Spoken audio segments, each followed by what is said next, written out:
இப்போ முரண்பாடான உணவுகள்னு சொல்லிட்டு நிறைய சொல்லுவாங்க. கீரை சாப்பிட்டுட்டு தயிர் சாப்பிடக்கூடாது, பாலில் புளிப்பான பழங்களை சேர்த்து சாப்பிடக்கூடாது, அல்லது புளிப்பான பழம் சாப்பிட்டு பால் சாப்பிடக்கூடாது. ஏன் அப்படி சொல்லியிருப்பாங்கன்னா, நம்ம பால் சாப்பிட்டா பாலில் புளிப்பு பட்டால் தெரிஞ்சிரும். அதுமாதிரி நம்ம பால் சாப்பிட்டு புளிப்பான பழத்தை சாப்பிட்டோம், ஒரு திராட்சை சாப்பிட்டோம் அப்படின்னா அது உள்ளே போயும் அது தெரிஞ்சு போயிடும் அல்லது கெட்டு போயிடும் அப்படின்னு சொல்கிறாங்க. அப்புறம் முள்ளங்கி சாப்பிட்டா ஏதோ ஒன்று அதோட சேர்த்து தயிரோ ஏதோ சேர்த்து சாப்பிடக்கூடாதுன்னு சொல்லுவாங்க. தயிரா பாலான்னு தெரியல, இந்த மாதிரி முரணான உணவுகள் சொல்லுவாங்க. இதை சாப்பிட்டா அதை சாப்பிடக்கூடாது அப்படின்னு சொல்லிட்டு சொல்லுவாங்க. என்னை பொறுத்தவரை அதையும் நம்ம கவனத்தில் எடுத்துக்கணும். ஆனால் இன்னொரு முக்கியமான விஷயம், நம்ம சைவத்தையும் அசைவத்தையும் சேர்த்து சாப்பிடாமல் இருக்கிறது நல்லது. அசைவத்தை சாப்பிடாமல் இருக்கிறது நல்லது. அதே நேரத்தில் அப்படி இல்லாத பட்சத்தில் ஒன்று அசைவம் சாப்பிட்டா அசைவம் மட்டுமே சாப்பிட்ணும், அல்லது சைவம் சாப்பிட்டா சைவம் மட்டுமே சாப்பிட்ணும்.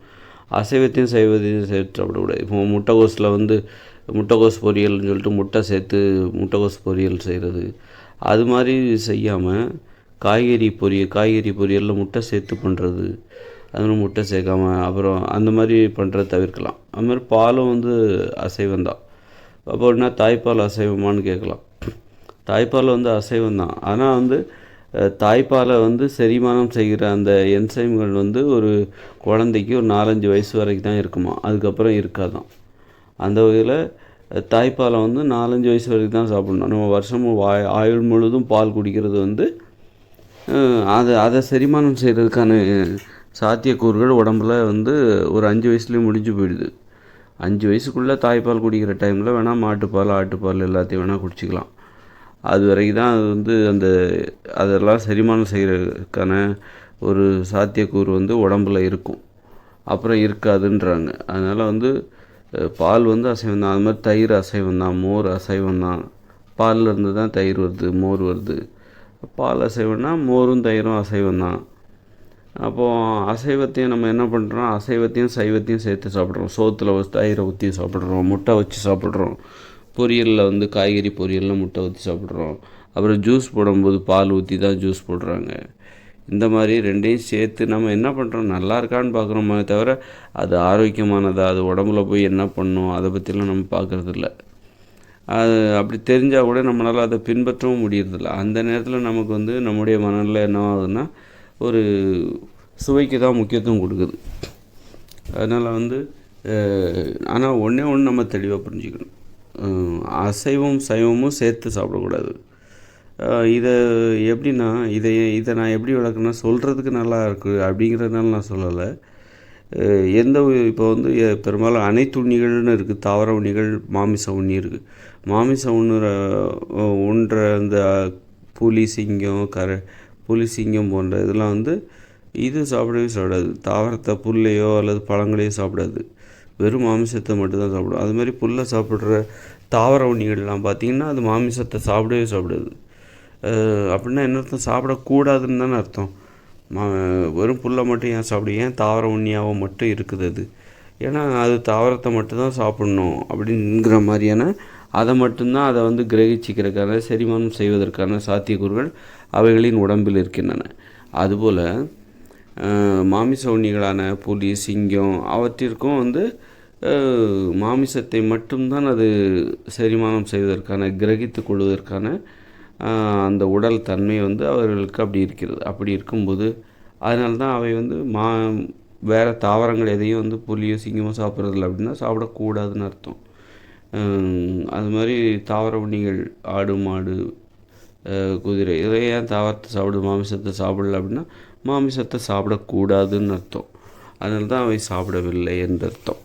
அப்போ அனைத்து உண்ணிகள் இருக்குன்னா அனைத்து உணவுகளையும் உண்பதற்கான தாவர உணவாக இருந்தாலும் சரி, மாமிச உணவாக இருந்தாலும் சரி, இப்படி அனைத்து உணவுகளையும் உண்பதற்கான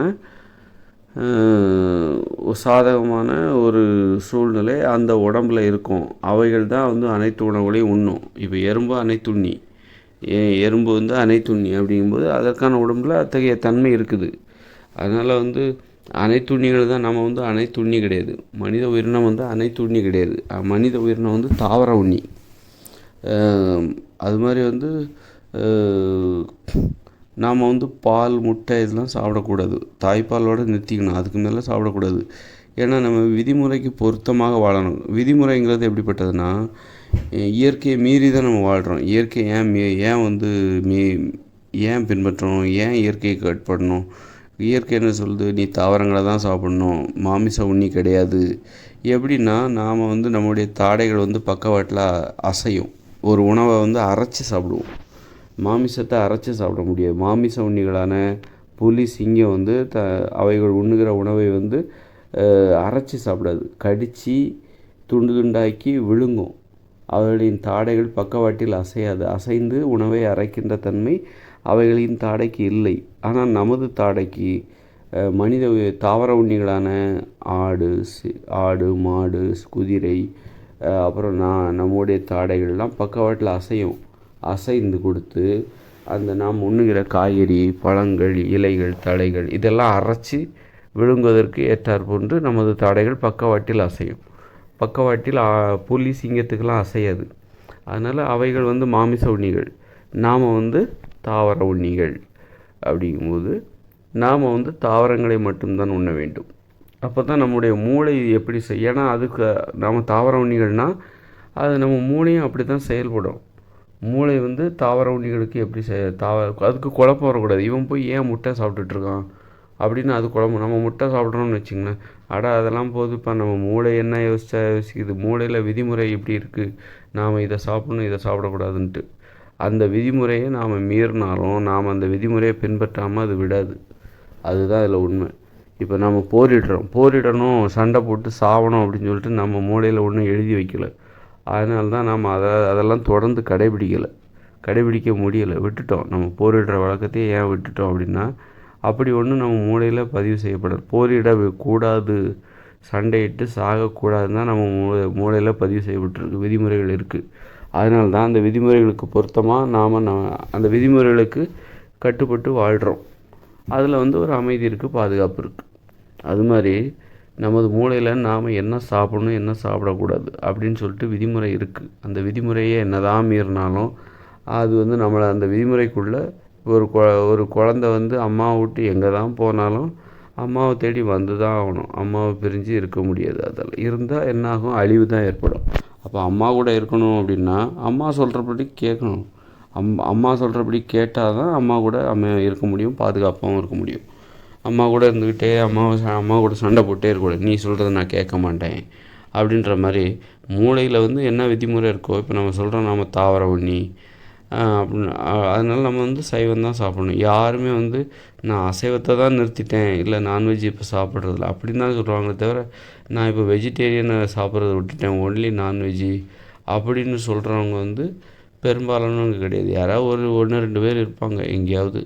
அவங்கள நம்ம இன்னும் நேரடியாக பார்த்தது கிடையாது. அந்த அளவுக்கு தான் அந்த அசைவத்துக்கு ஆதரவான ஒரு கருத்து என்பது மக்களிடம் இருக்கிறது. அசைவம் சாப்பிட்றாங்க, மற்ற அசைவத்துக்கு யாராவது வந்து நான் சைவம் சாப்பிட்ற நிறுத்துறேன், அசைவம் சாப்பிட்ற நிறுத்திட்டேன்னு தான் சொல்லுவாங்க தவிர சைவம் சாப்பிட்ற நிறுத்திட்டேன்னு யாருமே சொல்ல மாட்டாங்க. அதனால் வந்து சைவம் தான் நம்முடைய உணவு. நாம் தேவையில்லாத கடைப்பிடிச்ச உணவு தான் அசைவம். அதை வேணால் வந்து அதைத்தான் நிறுத்த முடியும். அதுலேருந்து தான் வந்து நாம் அந்த மாதிரி இருக்கும்போது தாவர உண்ணிகள் தாவரத்தை தான் உண்ணும், வேறு அசைவத்தை உண்ணாது. அப்படி இருக்கும்போது நாம் வந்து ரெண்டையும் சேர்த்து உண்டு கொண்டு இருக்கிறோம். ஏன்னா அதை செரிமானம் செய்ய முடியாது. என்ன தான் நீங்கள் வேக வச்சு பஞ்சாக வேக வச்சாலும், மாட்டுக்கறியவோ ஆட்டுக்கறியோ பஞ்சாக வேக வச்சு பக்குவமாக சமைச்சு சாப்பிட்டாலும் அது நமக்கு செரிமானம் ஆகும்னு நம்ம சொல்ல முடியாது. ஏன்னா வந்து என்ன தான் அது என்ன தான் இருந்தாலும் அது வந்து வேறு ஒன்று தான். அது வந்து நம்முடைய உணவு கிடையாது அது. அதனால் அது வந்து எவ்வளோ தான் பஞ்சாக வேக வச்சாலும் அது செரிமானம் ஆகாது. உடலில் அது பக்க விளைவை தான் ஏற்படுத்தும். அதனால் வந்து சைவமும் அசைவமும் முரண்பாடான உணவுகள் என்பது தான் உண்மை. அதனால் அது ரெண்டையும் சேர்த்து சாப்பிடக்கூடாது. அப்புறம் வந்து அசைவத்தையும் சாப்பிடக்கூடாது. அசைவம் சைவம் இந்த 2 உணவையும் சேர்த்து சாப்பிடக்கூடாது. இப்போ சோறு சாப்பிட்றோம், முட்டை வச்சு சாப்பிட்றோம், அப்படி சாப்பிடக்கூடாது. முட்டையே சாப்பிடுவோம். ரெண்டாவது வந்து என்னென்னா முட்டையே சாப்பிடக்கூடாது. முட்டை வந்து அசைவம், சோறு வந்து சைவம்னு வச்சுக்கோங்க. முட்டை வந்து அசைவம். அப்போ நீங்கள் வந்து இப்போ வந்து ஏன் வந்து முட்டை கூட நம்ம வந்து அதாவது சாதத்து கூட சோறு கூட வந்து முட்டை வச்சு சாப்பிட்றோம் அப்படின்னா, சோறுங்கிறது அரிசி அப்படி தானே. அரிசியை வந்து நீங்கள் பச்சையாக ஒரு கைப்பிடி அரிசியை சாப்பிட்டு ஒரு பக்கம் முட்டை சாப்பிடுவீங்களா? சாப்பிட மாட்டீங்க. ஆனால் ஒரு பச்சையாக அரிசியை சாப்பிட்டு ஒரு கையில் இன்னொரு வாழைப்பழத்தை வேணால் சாப்பிட்லாம், அது வேணால் பொருத்தமாக இருக்கும். ஆனால் நீங்கள் பச்சையாக வந்து ஒரு அரிசியை சாப்பிட்டுட்டு இன்னொரு கையில் பச்சை முட்டையை உடச்சி வாயில் ஊற்றுவீங்களா? ஊற்ற மாட்டீங்க, அப்படி தானே. அப்போ ரெண்டுக்குமே தெரியுது முரண்பாடான உணவுகள்னு உங்களுக்கு தெரியுது. அரிசிங்கிறது வந்து அரிசியும் சரி, அல்லது வந்து ஒரு வாழைப்பழம் சாப்பிட்றீங்க, ஒரு பச்சை முட்டையை எடுத்து வாயில் அடித்து ஊற்றுவீங்களா? ஊற்ற மாட்டீங்க. ஒரு ஆப்பிளை கடிச்சிக்கிட்டு ஒரு பச்சை முட்டையை அடித்து வாயில் ஊற்றுவீங்களா? இன்னும் நிறைய ஊர்களில் நாடுகளில் வந்து பச்சை கறியவே சாப்பிட்றாங்க. மாட்டுக்கறி, ஆட்டுக்கறி இதெல்லாம் பச்சையாகவே சாப்பிட்றாங்க. அதனால் வந்து இது எல்லாமே முரண்பாடான உணவுகள் தான், அசைவமும் சைவமும். அதனால் அசைவம் சாப்பிட்றத நிறுத்தினா தான் நாம் நம்முடைய உடல் உணர்வுகளை தெளிவாக புரிந்து கொள்ள முடியும். இல்லைன்னா நம்முடைய உடல் உணர்வு குழப்பமாக தான் இருக்கும்.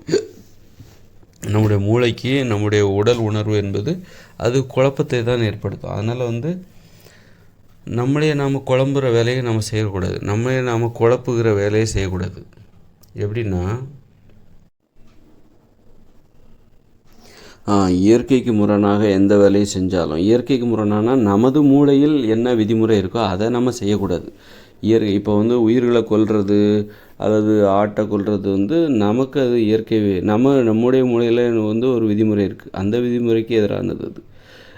மற்றபடி வந்து ஒரு சிங்கம் வந்து ஆடை கொல்ல சாப்பிட்லாம், அது வந்து இயற்கைக்கு முரணானது கிடையாது. அவங்க அதோட மூளையில் வந்து ஆட்டையும் மாட்டையும் கடித்து சாப்பிட்லான்னு விதிமுறை இருக்குது. அதுதான் இயற்கை விதிமுறை. அவரவரது மூளையில் என்ன விதிமுறை இருக்கோ அதுதான் வந்து இயற்கை விதிமுறை. அதனால் நமது மூளையில் வந்து நமக்கு அப்படி ஒரு விதிமுறை இல்லை. நம்மெல்லாம் வந்து ஆட்டையும் மாட்டையும் உணவாக சாப்பிடக்கூடாது. எப்படின்னா இப்போ ஆடையும் மாடையும் ஏன் சாப்பிடக்கூடாது? இப்போ மாட்டு அரசியல்லாம் நிறைய நடக்குது இங்கே. அப்படி மாட்டை ஏன் சாப்பிடக்கூடாது? மாடு எங்கள் உணவு, மாட்டு இறைச்சி எங்கள் உணவுன்னு சொல்லிட்டு சாப்பிட்றாங்க. சரிப்பா, மாட்டு இறைச்சி உணவு, மாட்டுக்கறி சாப்பிட்றவன் அத்தனை பேர்ட்டையும் வந்து ஒரு மாட்டை கையில் கொடுத்து இந்த மாட்டை நீ உன் கையாலே கொன்று அதோட இறைச்சியை நீ சமைச்சு சாப்பிடு. உன்னால் முடியுமா? ஒரு மாட்டை உன் கையாலே உன்னால் கொல்ல முடியுமா? இப்போ கோழி இறைச்சி சாப்பிட்ற அத்தனை பேரும் அவங்க கையில் ஒரு கோழியை கொடுத்தா அந்த கோழியை கொல்லுகிற அந்த ஈவிரக்கமற்ற மனநிலை அவர்களுக்கு இருக்கிறதா அப்படின்னு நம்ம கேள்வி கேட்கணும். அப்போ அவங்க தான் வந்து அசைவம் சாப்பிடுவதற்கு யார் தகுதியானவங்க அப்படின்னா, வந்து யாரால் தனது கையால். இப்போ மாட்டு இறைச்சி சாப்பிட்லாம், போட்டி போட்டு சாப்பிட்றாங்க, புரட்சி செய்கிறோம் அப்படின்னு சொல்லிட்டு. மாட்டு இறைச்சி சாப்பிட்றதுக்கா போட்டி போடு. சரிப்பா, நீ மாட்டு இறைச்சி சாப்பிட்ற, உன்கிட்ட ஒரு கண்ணுக்குட்டியை கொடுத்துட்றேன். அந்த கண்ணுக்குட்டியை நீ கொன்று அதன் இறைச்சியை உன்னால் சாப்பிட முடியும். அந்த கண்ணுக்குட்டியை கொல்லுகிற தைரியம் உனக்கு இருக்கிறதா? அந்த ஒரு மனநிலை உனக்கு இருக்கிறதா? ஒரு மாட்டை கொடுத்துட்றோம், அந்த மாட்டை கழுத்தை அறுத்து உன்னால் கொலை செய்ய முடியுமா? எல்லாராலும் முடியாது, ஆனால் செய்ய முடியும்னு சொல்கிறவங்க இருக்க தான் செய்கிறாங்க. அவங்க அதை செய்வாங்க. ஆனால் பெரும்பாலானவங்களால் மாடையோ ஆடையோ கையால் கொல்ல முடியாது, ஒரு கோழியை கூட கொல்ல முடியாது. அது வந்து கடந்த காலங்களில் முடியும். இப்போ நானே என்னுடைய சின்ன வயசில் என்கிட்ட வந்து ஒரு ஆட்டை கொடுத்துருந்தாலும் நான் வந்து கொன்றிருப்பேன். அல்லது நிறைய பறவைகளை பிடிச்சி காடு மேடுன்னு அலைஞ்சி பறவைகளை பிடிச்சி குஞ்சுகளெல்லாம் எடுத்து அதோட தலையை திருகி நான் வந்து அதை சமைச்சு சாப்பிட்ருக்கேன். கிராமத்தில் இது ஒரு வழக்கம். நான் மட்டும் கிடையாது, ஒரு 30 வருஷத்துக்கு முன்னாடி, 25 வருஷம் அப்போது உள்ள மக்களுடைய வாழ்க்கை முறை அப்படி தான் இருந்துச்சு. எங்கேயாவது பறவைகள் கூடு இருந்தால் அதில் குஞ்சு இருந்தோன்னா அதை பிடிச்சிட்டு வந்து அதை கொன்று கழுத்து திருகி அதை சமைச்சு சாப்பிட்ருவாங்க. ஆனால் இன்றைக்கி அதெல்லாம் முடிய மாட்டேங்குது. இன்றைக்கி அது வந்து அதெல்லாம் வாய்ப்பே கிடையாது, அதுக்கு வாய்ப்பே கிடையாது. ஒரு உயிரை கொல்றது இன்றைக்கி அது வந்து மிகப்பெரிய பாவங்கிறத தெளிவாக உணர்கிறோம். அந்த காலத்தில் வாழ்ந்துகிட்ருக்குறோம். அந்த அளவுக்கு மனதை நான் வந்து பக்குவப்படுத்தியிருக்கேன். மனதோடு நான் இப்பொழுது நெருங்கி இருக்கிறேன் என்று அர்த்தம். மனம் இப்பொழுது தெளிவாக இருக்கிறது என்று அர்த்தம். அதனால் வந்து அசைவம் சாப்பிடுவது வந்து யார் யார் அவர்கள் சாப்பிடுகிற அசைவத்தை அவர்களது கையாலேயே கொன்று ஆடு மாட்டை சாப்பிட்றாங்களா, அந்த ஆட்டை கொல்ல முடியுமா? கொல்ல முடியாதுன்னா நீங்கள் சாப்பிடாதீங்க. யாரோ ஒருத்தர் அறுத்து கொடுக்குறாரு கசாப்பு கடையில், அவர்கிட்ட காசு கொடுத்தா 2 கிலோ கறி கொடுங்க அப்படின்னா அவர் கொடுத்துட்றாரு. அதனால் ஈஸியாக வாங்கிட்டு வந்து சமைச்சு சாப்பிட்டுட்டு நாங்கள் மாட்டு இறைச்சி சாப்பிடுவோம், இது எங்கள் பிறப்புரிமைன்னு சொல்கிறது அது தப்பு. அதனால் ஒரு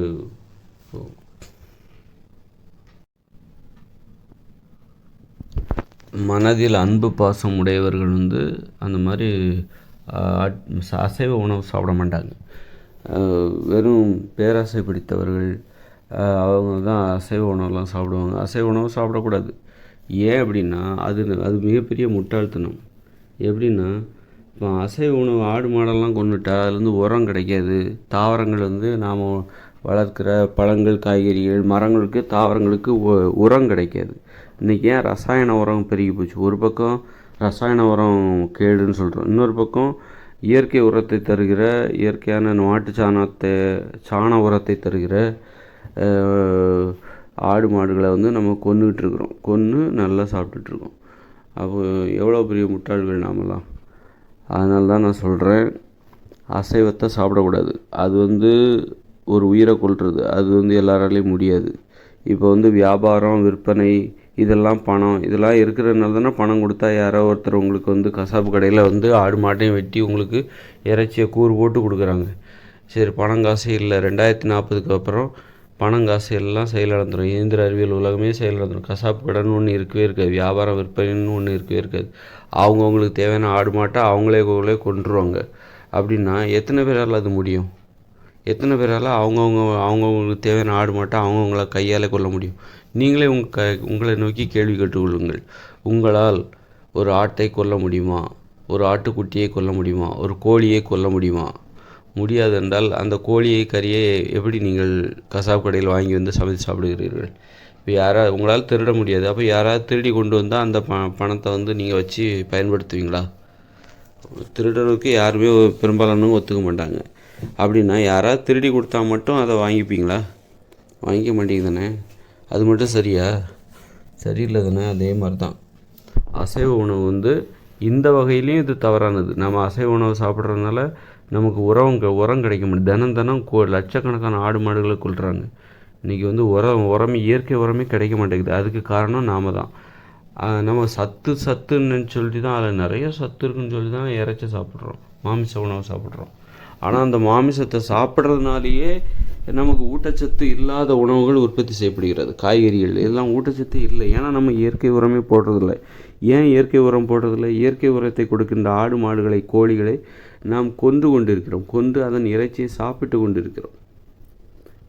உலகம் முழுக்க ஒவ்வொரு நாளும் லட்சக்கணக்கான ஆடு மாடு கொல்லப்படுகிறது. அப்போ இதெல்லாம் கொல்லப்படாமல் இருந்திருந்தால் என்ன நடக்கும்? நம்ம ஆடு மாடுகளே கொல்லலப்பா, நம்ம அசைவ உணவே சாப்பிடல. இவையெல்லாம் நிறைய இருக்கும். மக்களுடைய வாழ்க்கை அந்த காலத்தில் அப்படி தான் இருந்தது. ஒரு 30 வருஷத்துக்கு முன்னாடி வீட்டுக்கு வீடு ஆடு இருக்கும், மாடு இருக்கும். ஆனால் அவங்க ஆட்டுக்கறி, மாட்டுக்கறி எல்லாம் எப்போவாவது ஒரு வாட்டி தான் சாப்பிடுவாங்க. 2 மாதத்துக்கு ஒரு வாட்டி, 1 மாதத்துக்கு ஒரு வாட்டி தான் 30 வருடங்களுக்கு முன்பு வாழ்ந்த மக்கள் சாப்பிட்டுட்ருப்பாங்க. ஆனால் இன்றைக்கி யார் வீட்லேயும் ஆடு இல்லை, மாடு இல்லை. ஆனால் டெய்லி கோழிக்கறி தான். ஆனால் அந்த காலத்தில் வீட்டுக்கு வீடு கோழி, ஆடு, மாடு, பூனை எல்லாமே இருந்தது. ஆனால் யாருமே ஏன்னா அவங்க அதை வளர்த்தாங்க. அவங்க கையால் அவங்களால் எப்படி கொல்ல முடியும்? அது மாதிரி இயற்கையோடு இணைந்த மனித வாழ்க்கையில் 2040க்கு அப்புறம் வரப்போகிற இயற்கையோடு இணைந்த மனித வாழ்க்கையில் 2040 இயந்திர அறிவியல் உலகம் செயலிழந்துடும். அதுக்கப்புறம் இயற்கையோடு இணைந்த மனித வாழ்க்கை வரும். அந்த காலகட்டத்தில் அவர்கள் வளர்க்குற ஒவ்வொருத்தரும் 2 ஒரு மாடு, 2 ஆடு, 2 கோழி, இப்படி தான் கட்டுப்பாடோடு தான் வளர்ப்பாங்க. அதுக்கு மேலெல்லாம் வளர்க்கக்கூடாது. ஏன்னா உணவு பற்றாக்குறை ஏற்பட்டுரும். நம்ம வளர்க்குற கால்நடைகளே நமக்கு தேவையான உணவுகளை நிறைய அதுக்கு எடுத்துக்கும். அதனால் அதையும் ஒரு அளவோடு தான் வளர்க்கணும். அப்படி இருக்கும்போது அவர்களே வளர்க்குற நீங்கள் ஒரு ஆடை வளர்க்குறீங்க, உங்களால் அதை கொல்ல முடியுமா? நான் கேட்குறேன். ஒரு ஆடை வளர்த்தாலே நீங்கள் அதை கொஞ்சுவீங்க, அதை தோளில் தூக்கி போடுவீங்க. அப்புறம் அது உங்களோடய வளரும். உங்கள் வீட்டில் உள்ள ஒரு உறுப்பினராகவே அது வளரும். அப்படிங்கும்போது அதை கொல்லுவீங்களா? கொல்ல மாட்டீங்க தானே? அதானே மனித பண்பு. இதில் வந்து மாற்று கருத்து எதுவுமே கிடையாது. இல்லை நான் கொல்லுவேன் அப்படின்னு சொன்னால், அப்படின்னா அப்படி சொல்கிறவங்க இன்னும் வந்து நிறைய மிருக உணர்ச்சியெல்லாம் மாற்றிக்கணும். அவர் மிருகமாக இருக்கிறார்கள், இன்னும் மனித உயிர்களாக மாறவில்லை. அவருடைய பண்பு அப்படி இருக்கிறது. பண்பை மாற்றினால் போதும். அதனால் வந்து அது அவருடைய உளவியல் பிரச்சனை. இதை வந்து நான் சொல்கிறது வந்து மனித உயிர்களின் பண்பு. நான் சொல்கிறது எனக்கு மட்டுமே இல்லை, இது எல்லாத்துக்குமே உண்டு. அதனால் வந்து அந்த வகையிலையும் சரி, ஒரு உயிரை கொல்றதும் சரி, உயிரை கொல்றது வந்து நம்மளால் முடியாத விஷயம். அதுவும் இயற்கையோடு இணைந்த மனித வாழ்க்கையில் கசாப்பு கடை கிடையாது. அங்கே பணம் என்னும் நடைமுறை கிடையாது. வியாபாரம், விற்பனை கிடையாது. அவரவர்களுக்கு இறைச்சி தேவைப்பட்டால் அவரவர்களே கத்தியால் மாட்டையும் ஆட்டையும் கொன்று அந்த இறைச்சியை கூறு போட்டு சமைத்து சாப்பிடுவார்கள். இப்போ ஊட்டச்சத்துக்காக தான் இறைச்சி சாப்பிட்றாங்க. இறைச்சி சாப்பிட்டா ஊட்டச்சத்துங்கிறாங்க. ஆனால் அப்படிப்பட்ட இறைச்சிக்காக கொல்லப்படும் ஆடுகள் மாடுகளால் நமக்கு இயற்கை உரம் கிடைக்காம நாம் உண்ணுகிற தாவரங்கள், காய்கறிகள், பழங்கள், கீரைகள் இது எல்லாத்துக்குமே இயற்கை உரமே கிடைக்க மாட்டேங்குது. அதனால தான் நம்ம வந்து யூரியா போடுறோம், பூச்சி மருந்து ரசாயன பூச்சி மருந்து அடிக்கிறோம். அதனால் ஏற்படுற பிரச்சனை நமக்கு எவ்வளோ பிரச்சனை ஏற்படுது. பூச்சி மருந்து அடித்தா அதில் ஒரு பூச்சி இருக்காது. அது மண்ணில் பட்டுனா மண்ணில் உள்ள புழுலாம் செத்து போயிடும். நமக்கு ஒரு ஊட்டச்சத்து உள்ள உணவுகள் இப்போ கிடைக்கவே இல்லை. அதுக்கெல்லாம் காரணம் நாம் நின்று கார்பரேட்டுக்காரன்னு சொல்லிகிட்டு இருக்கோம். அவனை வந்து ஆடு மாட்டை எல்லா மாட்டையும் அடித்து தின்னுட்ருக்கோம். நாம தானே தின்னுட்ருக்கோம். இயற்கை உரம் இப்போ ஆடு மாட்டை நம்ம கொல்லவே இல்லைப்பா, அதை இறைச்சி சாப்பிடவே இல்லை. அப்போ இங்கே ஏகப்பட்ட ஆடு மாடு இருக்கும், இங்கே ஏகப்பட்ட இயற்கை உரமும் இருக்கும். அப்போ வந்து கார்பரேட்டுக்காரன் வந்து அவன் வந்து எப்படி ரசாயன உரத்தை வந்து இங்கே விற்க முடியும்? யூரியாவையும் ரசாயன பூச்சிக்கொல்லி மருந்தையும் அவன் விற்றாலாம் அதை போய் யார் வாங்க போகிறா? ஏன்னா நம்மக்கிட்ட தான் நம்ம ஆடு மாடுகளையும் கொல்லலை. அதில் கிடைக்கிற கழிவுகள்லாம் ஏராளமாக இருக்கும் நம்மக்கிட்ட. அப்போ அதுவே நமக்கு வந்து போதும். அதனால் பூச்சியே அடிக்காது, பூச்சி தாக்குதலே இருக்காது. இந்த மாதிரி ஆட்டு சாணத்தையும் மாட்டு சாணத்தையும் கோமியத்தையும் பஞ்சகவ்யா அப்படி இப்படின்னு நிறைய பூச்சிக்கொல்லி முறைகள்லாம் இருக்குது. அதெல்லாம் பயன்படுத்தி இந்த பயிர்களுக்கு நம்ம போடும்போது என்ன ஆகும் அப்படின்னா, நோயே அடிக்காது அதுக்கு. அது வந்து ஆரோக்கியமாக இருக்கும். அப்போ நம்ம ஆடு மாடுகளை கொல்றதுனால தான் நமக்கே நாம் வெயிட் வச்சுக்கிறோம். ஒருவேளை உணவுக்காக ஒரு மாட்டை ஒரே நாளில் கொன்று ஒரே நாளில் தின்னு தீர்த்துடுறோம். ஆனால் அந்த மாடு உயிரோடு இருந்தால் அது பால் கொடுக்கும். அப்புறம் வந்து என்ன பண்ணும், உரம் போடும், தினமும் உரம் போடும். அந்த உரம் எவ்வளோ பெரிய சத்து இந்த மண்ணுக்கு கொடுக்கும். அது அந்த மண்ணுக்கு கொடுத்தா அந்த மண்ணிலேருந்து உற்பத்தி ஆகிற உணவுப் பொருட்கள் நாம் தான் சாப்பிட போகிறோம். அது நமக்கு தான் நன்மை தரும், நமக்கும் நோய் எதுவும் வராது. அப்போது நாம் நம்முடைய பைத்தியகாரத்தனங்கிறது எப்படிப்பட்டது? ஆனால் நம்ம என்ன பண்ணுறோம், இந்து மத வெறியர்களுக்கு எதிராக போராடுவதாக நினைத்து கொண்டு நாமே நம்முடைய தலையில் மண்ணை வாரி போட்டுக்கிறோம். அவர்கள் என்ன பண்ணுறாங்க, பசு எங்கள் தெய்வம், எப்படி வந்து வெள்ளை நிறத்தை கிறிஸ்தவர்கள் நிறம் என்னும், பச்சை நிறத்தை வந்து முஸ்லீம்கள் நிறம் என்னும், காவி நிறத்தை இந்து மதத்தின் நிறம் என்றும், கடவுளை மதவாதிகளுக்கு சொந்தமானது என்றும், எப்படி ஆதியிலே இருந்த ஒரு விஷயத்த இப்போ இடையில வந்தவங்க கைப்பற்றின மாதிரி இடையில் வந்த மதங்கள் கைப்பற்றியது போன்று பசுவை வந்து என்ன பண்ணுறாங்க, இவங்க கடவுள்ன்றாங்க. அது கடவுள் தான், பசுங்கிறது கடவுள் தான். நமக்கு பால் கொடுக்குது, நாம் ஊட்டச்சத்துள்ள உணவுகளை சாப்பிடுவதற்கு தேவையான சாண உரத்தை கொடுக்குது. ஆனால் அது வந்து இந்து மதத்தின் கடவுள்னு சொல்கிறாங்க பாருங்க, அதுதான் தப்பு. அது மனித உயிர்களின் கடவுள். அது நாம் வாழ்வதற்கு தேவையான பாலை கொடுக்குது, தயிர் மோரை கொடுக்குது, அப்புறம் வந்து என்ன கொடுக்குது, உரத்தை கொடுக்குது, ஊட்டச்சத்துள்ள உரம். நாம் சாப்பிடுகிற அத்தனை உணவுகளிலும் நோய் எதிர்ப்பாற்றலை தருது, ஊட்டச்சத்து இருக்குன்னா அது காரணம் அவைகள் கொடுக்கின்ற உரம் தான். ஆனால் அவைகள் கொடுக்கிறதா, உரத்தை இப்பொழுது கொடுக்கிறதா? அவர்களை நாம் உயிர் வாழ விட்டால் தானே அது உரத்தை கொடுக்கும். நாம் அவைகளை ஒன்றுவிடாமல் கொன்று அதன் இறைச்சியை கூறு போட்டு வியாபாரம் செய்து சாப்பிட்டு கொண்டு இருக்கிறோம். அப்படி இருக்கும்போது நம்முடைய செயல் வந்து எவ்வளோ மோசமான ஒரு பகுத்தறிவு இல்லாத. இப்போ யார் இதெல்லாம் செய்வாங்க அப்படின்னா, இந்த மாட்டுக்கறி சாப்பிட்றவங்க, இவங்களாம் அன்பு இல்லை. உயிர்களை நேசிக்கணும், உயிர்களை நேசிக்க தெரியணும், அதை நேசிக்கணும். சிலர் வந்து நல்ல நாயை கொஞ்சுவாங்க, நாய் மீது அன்பு செலுத்துவாங்க. அப்படியே ஐயோ அப்படின்னு கொஞ்சம், ஆனால் நல்லா கோழி கறி வாங்கி சாப்பிடுவாங்க. எல்லா உயிர்கள் மீதும் நம்ம அன்பு செலுத்தணும்ல. அதுக்காக நமக்கு பிடிச்ச உயிரினங்கள் மீது நம்ம அன்பு செலுத்தணும். நமக்கு சில உயிரினங்கள் பார்த்தாலே வெறுப்பாக இருக்கும், அருவருப்பாக இருக்கும்.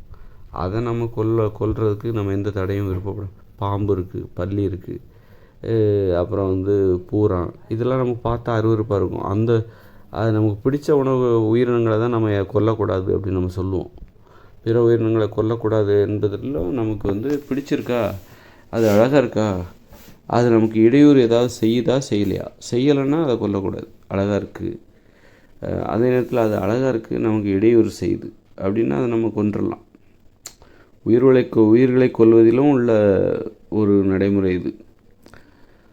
உயிர்களை எந்தெந்த உயிரினங்களை நம்ம நம்மளுக்கு பிடிச்ச உயிரினங்களை நம்ம பாதுகாப்போம். அதே நேரத்தில் நமக்கு அது அழகாக இருந்தாலும் சரி, நமக்கு இடையூறாக இருந்துச்சுன்னா அதை நம்ம கொன்றுவோம். இதுதான் கொன்றுவோம், இல்லைன்னா கொன்றுணும். அதுதான் ஒரு நல்ல நடைமுறை. சரி, ஓகே. இந்த ஆடியோவை இத்தோடு நிறுத்திக் கொள்கிறேன்.